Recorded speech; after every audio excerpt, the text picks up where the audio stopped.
Believe it or not, people have become more friendly to Bernie over the last couple of years. In fact, people who were on the other side of the primary in 2016 have found themselves moving on the Bernie bandwagon and supporting Medicare for All, supporting his platform, and becoming full-on Bernie bros.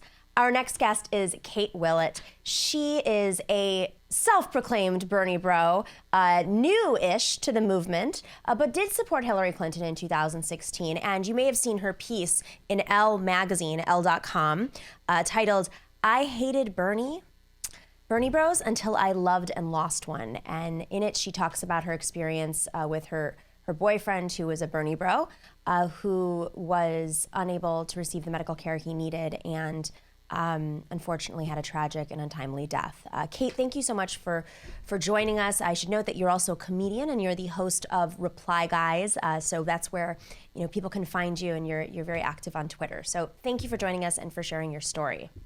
Oh yeah, sure. I would say also though, just like one correction. Sure. I would not say that I supported Hillary Clinton in 2016. I would say, like, I did vote for Bernie in the end, right, but I was really freaked out by the movement. And it was like a tough decision. I felt kind of, I don't know. It was more about being freaked out by a lot of the Bernie online stuff and what I perceived at the time as like some sexism on the internet versus like me being particularly invested in Hillary Clinton. I was more of just a Bernie bro hater. No, and I think there was so much of that that has been revealed. I think the process of the Bernie bro narrative has been revealed so much over the last few months, probably provoked by Elizabeth Warren, suggesting that Bernie bros were back.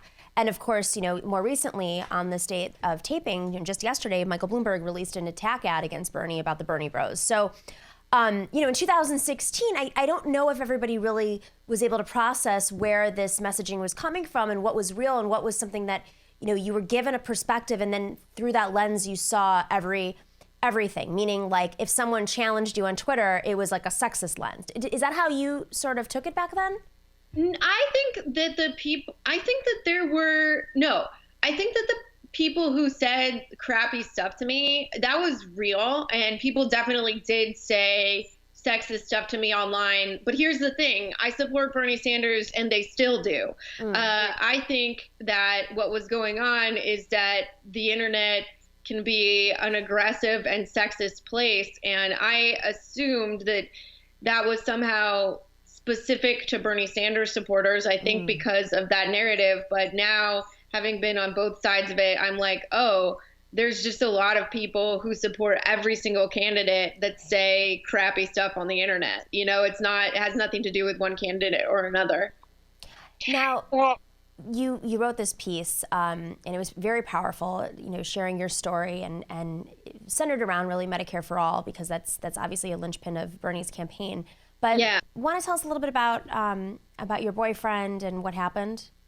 Yeah, so, I was dating Raghav, and Raghav struggled with depression, and he was not able to get the medicine he needed or the therapy he needed, and he actually ended up dying of depression. And, it's, I think, impossible to say that it was like 100%. You could absolutely say with let me rephrase. Like, I think it's impossible to say with like 100% certainty that it is attributable to one cause or another. However, I know that at the times in his life when he was able to get care for his depression, he was doing a lot better. And I know that in our relationship, it was really hard to see him understand that he needed to go to the doctor and not be able to. And he had a full-time job, and his job didn't give him insurance because they weren't legally obligated to, since they were a smaller company. And it was one of the most difficult things I've ever been through in my life. And I feel like it was a completely preventable tragedy. And after that, I became not only open to Medicare for All, but like a full-on zealot for it, because I just don't want to see this happen to anyone else. He self-medicating, as you wrote in this piece, because he wasn't able to access, proper medications that he was prescribed earlier. And Yeah. I mean, I just did a little bit of reading on this in preparation for this interview, and I'm really kind of blown away with how many people choose to self-medicate through, because they don't have the option, and whether it's through friends who have the same medication who give it to them and don't take it as often, or going down the true illegal route, which is purchasing it on the black market or in other countries. It's the deaths related to it are much higher than I think people would be aware of. Yeah, I think so. I mean, it's like, yeah,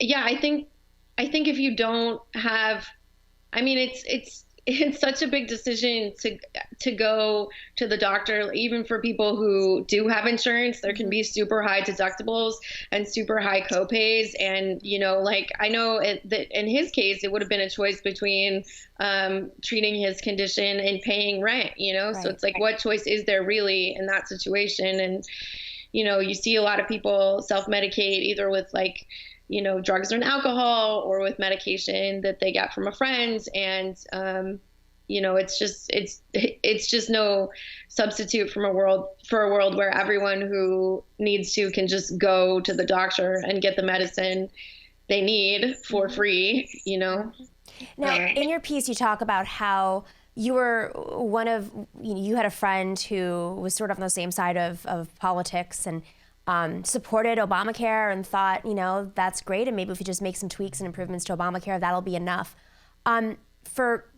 For those who might be in that space or know people like that, because I'm assuming people who watch our show probably are supportive of Medicare for All, but if we want to communicate to people who think that Medicare for All is just too much of a shift, what is the right messaging? Because clearly you were moved, and you mentioned in this piece that your friend, who was where you were just a couple of years ago, is now supporting Joe Biden, and you've tried to talk with her about Medicare for All. What do you think is like the right messaging for people who think that Medicare for All is just too much too soon?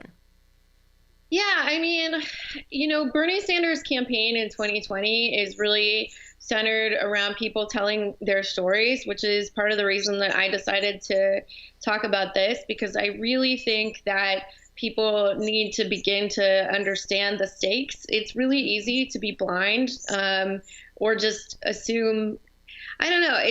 You're fed the narrative that like things are going to be okay, or that a public option would be okay, by the corporate media all the time. So if you're not really consuming other media, it's easy to, I think, miss like how many people, even who do have insurance, are going bankrupt or being denied the care they need. And, I think that just more information can be really useful, sort of be like reading up on Medicare for All and like, talking things through with people about, why we do need to completely remove the profit motive. I have a lot of leftist friends, and, I think one thing I see on the internet sometimes is that, people will assume that every, let's say, like Elizabeth Warren supporter just completely, does not care about people being able to get medical care. And I actually don't think that's true, because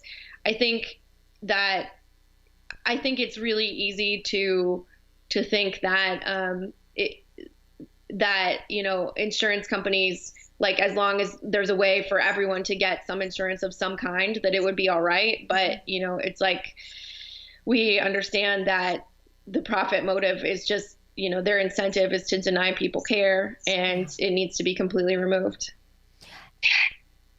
I'm sure that, you mentioned the way that the news media represents this. That was probably revealing to you in the beginning when you went full Bernie bro, was how much of the messaging and the narrative is being pushed by these industries. It's one thing that, Medicare for All is being fought legislatively by industries like, whether it's the pharmaceutical industry wanting to keep those profit margins up, or of course the health insurance industry, which is one of the largest industries in this country. The healthcare industry is the largest job provider in the country.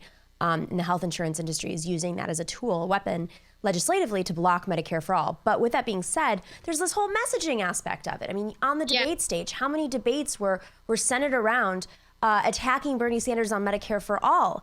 Were you really surprised by how much of an effort and how much money was being put out there to weaponize, to use like the cost as a weapon?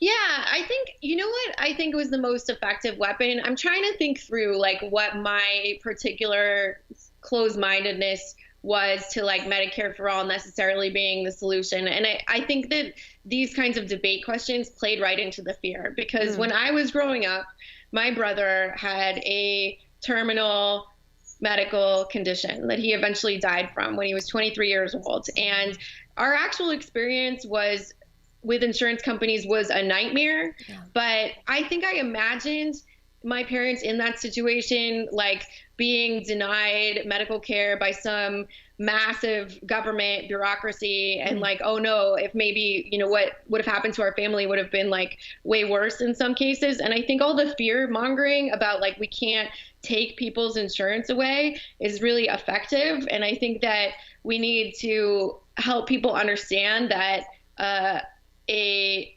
democratically accountable solution is actually going to be way better than companies that are motivated by profit. But I think all the taking your insurance away, fear mongering is, it's really effective for people. And I think that is like one of the biggest myths that we need to dispel. Absolutely. I mean, I have family members who believe in Medicare for all, but they're just too afraid that it's going to be a shock to the system. And, they're not, it's the same thing. It's like, I'm not going to be able to go to my doctor. I'm not going to, right. Like the system that we have right now is so great, waiting for doctor's appointments, whether or not you can even get access to those doctor's appointments through referrals, taking longer. I mean, it's a logistical nightmare, but people are afraid of what they don't know. And then they hear these situations, you see Fox News talk about Venezuela, like anybody really knows what Venezuela's like.